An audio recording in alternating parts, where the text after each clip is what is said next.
All right, folks. Rich Van Tassel with you, giving you the breakdown of Game 3 of the conference or the Western Conference series between the Utah Jazz and the Golden State Warriors. Golden State takes the 3-0 series lead with a 102-91 victory over the Utah Jazz. Golden State won every quarter, but the second, which they lost by 11.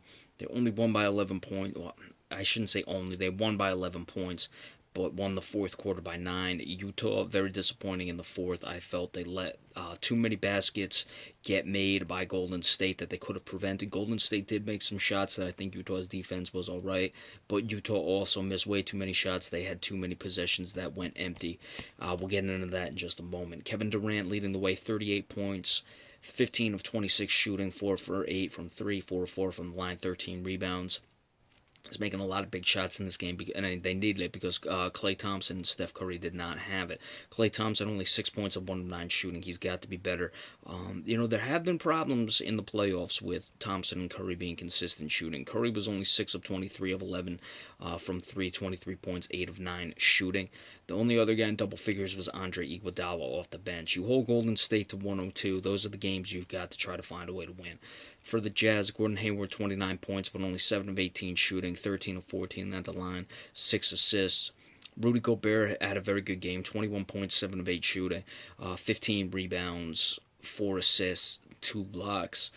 Mack, who got the start for George Hill, I don't know how much that might have affected them. If George Hill was playing, Utah may have been able to win this game. Their offense may have been a bit more solid with the plays they were running, and also for a better option down the stretch, because Gordon Hayward was, basically the main option. They were taking things away from him, forcing other guys to make shots. But Shelvin Mack, 11 points, 5 assists, 3 of 11 shooting, but I felt he played pretty respectable. He was plus 6. Boris Diaw was plus 3. He had 10 points. Joel Ingles had 10 points. Gordon Hayward with his 29 was minus 16. Rodney Hood, 3 points off the bench. Joe Johnson with 7 points off the bench. 30 of 77, 39% for the Jazz. 7 of 22, 31.8 from beyond the arc. For the Warriors, 44%, 9 of 30, 30%. So the Jazz just could not take advantage. And you look at those numbers for the Warriors. The Utah Jazz have got to find a way to win this game, and they had it. They were right there in the fourth quarter, but as we said, I saw Gordon Hayward get swarmed on a lot of possessions. He made the pass that I felt he needed to make. One of them, Boris Diaw, completely bricked.